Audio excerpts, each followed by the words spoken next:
Hey friends, welcome back to my channel, Meals and Deals with Maddie. I'm so excited because today we're talking about 10 things that you can do in the year 2024 to save hundreds on groceries. These are things that you can use if you're penny pinching and you don't know where your next meal is coming from. These are things you can use if you're just looking to save a little bit to save up for trips. So really, these are for anyone. They're simple fixes. They're things that you can do in your everyday life to save hundreds on groceries every month.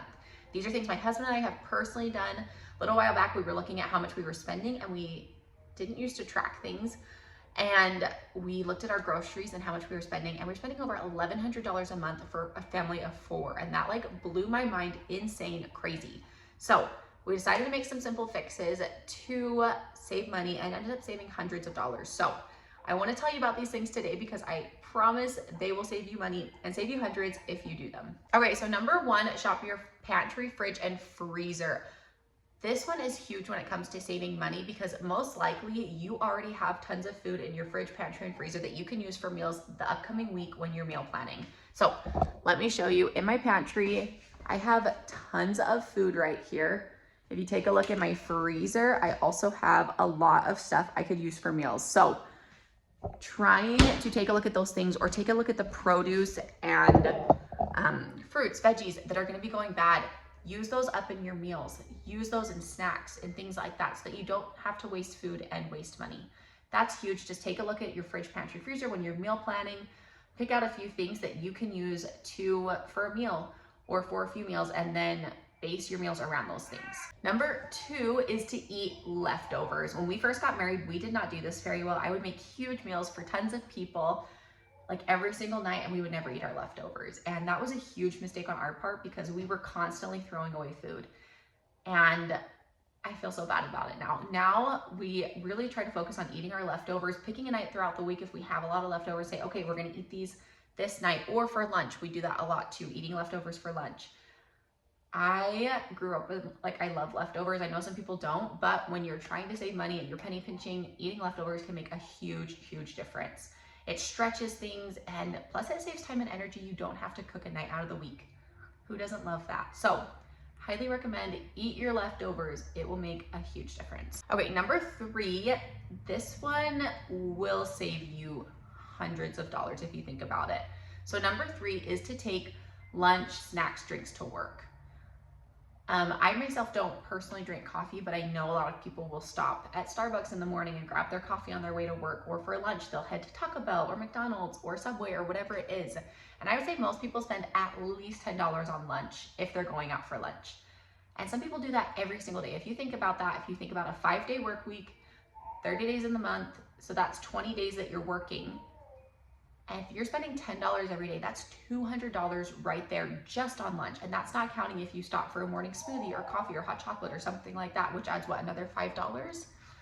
That adds up really quickly. Right there, that will save you hundreds of dollars. It's insane. We also really like to take leftovers for lunch, or eat leftovers for lunch, get sandwich stuff, pack it for lunch. That will save you so much money in the long run. Insane. $200 a month on lunch, and most people probably spend more than $10 if we're being honest. So that will save you hundreds for sure. Okay, so number 4 will probably seem like a no doubt. Obviously, that's going to save me money on groceries, but I think a lot of people either don't do it, or they grew up in a family that didn't do it, or they have a misconception about buying this way. So number 4 is to buy generic or off-brand. I buy almost everything generic or off-brand. It saves us tons of money. If you look at the difference between generic and off-brand and name brand things, you will be shocked. There may be some things that there's not a huge difference, but there are a lot of things that it's $1, $2, $3 difference from the name brand to the off-brand. And when you add that all up, it really saves tons of money. So I want to show you my pantry and show you what we get. Okay, so most of the things in my pantry are going to be either generic or off-brand. I will say there are a few things that aren't. And those things are probably either snacks for my kids because they like certain things, or there are just a few things I won't buy off-brand because I don't like the off-brand version. But for the most part, I found that the off-brand versions are totally the same when it compared to like the name brand. So great value, great value, great value, great value, great value, great value. This is an off-brand, just a different store. Great value. My mom gave me these, so that's why we have them. They are name brand. Sometimes I will also buy name brand if they don't have the product that I need for the week and I just really need it or want it, then I will buy name brand. But for the most part, I really try to buy almost all of these are great value. My snacks, most of them are going to be great value. My popcorn is great value. My granola bars, almost all are great value. These aren't, but my kids really like these. Almost all my crackers are great value. So great value just saves so much money. If you go onto the Walmart website or the Walmart app and price check, compare prices between great value and name brand, you will probably be totally shocked. With that being said, I will also add that there are times I have found name brand to be cheaper than great value or off brand. Just most of the time I find that off brand is less expensive than the name brand thing. So I would always verify and check. If I were you, just check. You can look on like Walmart app, like I said, or just in store. Just check and verify, because sometimes they will have sales on name brand things, or they are just cheaper normally than the off brand. But normally I find it to be cheaper, but sometimes there are exceptions. So I would always check. Number 5 is to utilize grocery pickup and delivery. This has been huge for us because when we first got married, I would just go to the store and I would just buy whatever I wanted, whatever I needed. I didn't think about how much things cost. I didn't add up prices as I was going through the store, and it was really just like, let's guess how much it's gonna be at the register. And I usually guessed way under what it actually was. So I was spending way more money than I needed to. And the reason being, I am a shopper. I like to peruse the store. I like to look at things. And so when I was going through the store, I'd be like, oh, that's really cool. I need one of those. Or that looks really yummy. I need one of those. Or sometimes I'd go to the store hungry and end up buying more snacks and things that I needed. So that's why going to the store itself, at least for me, cost me a lot more money, and I'm sure I'm not the only one. So utilizing grocery delivery and pickup, Walmart has a great program for this. You can pick up your groceries for free, and you can get a subscription to have them delivered every month, which in my opinion is worth it. It depends on if you are penny pinching and whatnot, but for us it was worth it. So Walmart has an app that you can add all your things up, and then you can just choose to either pick it up or have it delivered. And when I add things up on an app, I can see what everything costs. So I can see my total, I can see what the taxes are, or what the whatever fees are going to be. And it is way easier for me to budget that way. So I highly recommend doing that. And then also at the end, if I overspent, I can get rid of things that I don't really need, or I'm also not in the store just perusing and looking at random things. So highly recommend that. I would recommend looking into Walmart Plus. It's not for everybody. We really like it. They gave me this little goodie bag a few times ago when I ordered my groceries. They brought it, and they had like a ton of free samples of things inside, which was really cool. This is not an ad for Walmart Plus. I just really love it. And it also depends too on how far you may live away from Walmart. We used to live really close to Walmart, so I could just pick it up. It was easy. We live a little bit farther away now, so I figured till my time and the gas to get there, it's worth it for me to get Walmart Plus. But highly recommend looking into that, because in my opinion, picking up or delivering saves a lot of money in the long run, because you can budget, you can see how much you're spending, and you're not just like guessing when you get to the register how much it's going to be. Okay, so number 6 is to shop sales and coupons. There are a lot of stores that have like weekly sales and weekly ads. Walmart is not as big, I feel like, on sales. Sometimes you can find some good sales, but I feel like a lot of other stores like Aldi, Martin's, Albertsons, different places like that, Giant, they have good like weekly sales and weekly ads that come out. And a lot of times you can get like a little card for free that you can just use. And Aldi, you don't even need like a membership or anything like that, which is awesome. So a lot of times they have weekly ads. Peruse those. One thing that I love to shop sales for is meat, and buy that in bulk and then freeze it. Or there's also a lot of other things you can freeze, like veggies, fruit. You can even freeze cheese. So things like that, just buying it in bulk and then freezing it when you find sales, so that later down the line you don't have to pay the original price for it. Grab it from your freezer and go ahead and use it. Same thing with like canned goods, things like that. It's not a bad thing to have extra food on hand or food storage if you find it on sale. It will save you money in the long run. Number 7 is to buy meat in bulk and portion it out and freeze it. So I love to find meat on sale. Like I said, there are some really good stores here that will have good sales on meat. If you don't have like local stores that have good sales on meat, I would highly recommend Sam's Club and Costco. They seem to be the best quality and then cheapest per pound for their meat that is in bulk. I do love Walmart, but I don't buy a lot of my meat there just because it's a lot more expensive. So getting a pound of meat at Walmart is way more expensive than buying it at like Sam's Club or Costco or things like that. And I don't find that it's always as good quality as the other places. So that's just my personal opinion for meat. But buying it in bulk, and then I like to take like quart freezer bags and just freeze like a pound at a time and then stick it in my freezer. I can show you right now. I actually just did a lot of meat. I bought like 20 pounds. So if you can see here, I have a ton of ground beef that I portioned out and I froze. So now I can take it out and use it whenever I want. I also like to buy my chicken in big bags, that way, in bulk. I just find it saves money and it's just a lot easier, especially when it's frozen already like this in big bags. I like these from Sam's Club or Costco. These are great. So that's just a little trick I do to save a lot of money on my meat, which is one of the most expensive things when it comes to groceries. Okay, so number 8 is to track your spending and budget. I think a lot of people would be surprised to find out how much they're actually spending on groceries if they're not currently tracking it or budgeting it. That's how we were, to find out we were spending, we had spent over $1,100 in a month on groceries, was like, oh my gosh, it like hit me in the face and woke me up.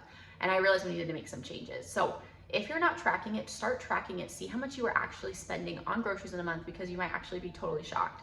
And then once you track that, decide on a realistic budget for your family that you can stick to every month, and that's gonna be realistic and will work for your family and that you can stick to it. It may take a few months of trial and error to figure that out, but you'll get it figured out, and it comes easier as you go to budget and to spend less on groceries as you go. It just gets easier over time, in my opinion. Number 9, before lucky number 10. Number 10 is actually one that has saved us the most, but number 9 is to simplify your meals. I find that when I make meals with less ingredients, that are just simple meals, that I save money because I'm not buying. I don't know if you've ever gone on Pinterest and you look up different recipes, and I see recipes that have like 20 ingredients and I'm like, I cannot make that. I can't, that's just too much. So I try to simplify my meals and just make meals that are easy, that are simple, that have simple ingredients and have less ingredients. And that seems to save money just because I'm not buying 20 different things at a time for one meal. And that goes along too with utilizing your pantry and your freezer. If you have the spices, if you have the other things that you need for the meal, then that makes it a lot easier and a lot cheaper too. Okay, number 10, lucky number 10. This one, like I said, has saved us hundreds of dollars. This is by far the game changer for us, I would say. I mean, all of these things have saved us hundreds, but this is the one that has saved us the most, in my opinion. And that is meal planning. I did not meal plan very well when we first got married, and what would happen is that I would go to the store one day and I would get what I thought I needed for the week. I thought I got everything, but because I meal planned very well, I didn't know what I needed very well. I would end up at the store 2 or 3 other times throughout the week because I forgot something or I needed something else for a recipe, and I wasn't very good at just like going with the flow and figuring something else out to use. So I was at the store multiple times a week, and I was spending more money than I needed each time because I was perusing and I was grabbing things that looked good. And so I spent way more than I needed to. But now what I do is I meal plan, and I get a Walmart delivery order once a week. That is my goal, just to do it once a week. And let me show you what I do that has made the biggest difference. So over here on the side of my fridge, I have this little calendar, and this is my meal planning calendar. This thing is amazing. I love this thing. I can link it below for you if you're interested. So this, I write out all the days of the month, and then I meal plan all of my meals every single day. I sit down at the beginning of every month and I do this. This has been huge. And then I'll show you up here. This is actually where I track our money. I haven't, because I was doing a review on this, so I haven't put everything in yet. I need to do that. But this set comes with these 3 different whiteboards, and you can write on them, erase them. It comes with an eraser, 4 markers, and 6 magnets. I only have 5. I don't know where the 6th one went, but this has been huge, just figuring out what I want to make for the month. And then I'm not thinking about it last minute. I'm not doing it as I'm going through the store, thinking about what's good, picking up whatever random ingredients I can find. I know what I need and I can budget it out, which is awesome. So highly recommend meal planning. I could do another video on that and the process of how I do it. And then trying to find meals that have similar ingredients that you can stretch over a couple different meals is super helpful as well. So I highly recommend doing that. Meal planning, I promise you, will save you hundreds of dollars. Give it a shot, try it out, and in my opinion, it will change your life. So those were the 10 things to save you hundreds of dollars in the year 2024. I can promise if you do these simple things, and these are simple fixes, they are not hard things to do, they are things that you can do every single day to make life easier, to save a little bit of money. And it does take time to get used to these things if you're not doing them. But if you take a couple months and practice these things and utilize them, I can promise you'll save hundreds of dollars, because it's what happened with our family. So take these, use them, my goal is just to make delicious meals for my family, to have time with my family every day, to sit down and eat dinner together, but to also save money and to save for other things that we want to do, like go on trips with our family, or do fun things, go get ice cream with our family, go out to eat every once in a while. So these things will help you be able to do those things. And I just am so passionate about finding those meals and those deals for our families, and just making, I don't know, in my opinion, I think some of my fondest memories growing up were sitting down to dinner with my family, and that's what I want to create for my family. So I hope these things help you guys. If you liked this video, please subscribe and like it. It would mean so much to me. I would really appreciate it. So hope to see you guys again soon. Utilize these things and hope to see you guys saving hundreds.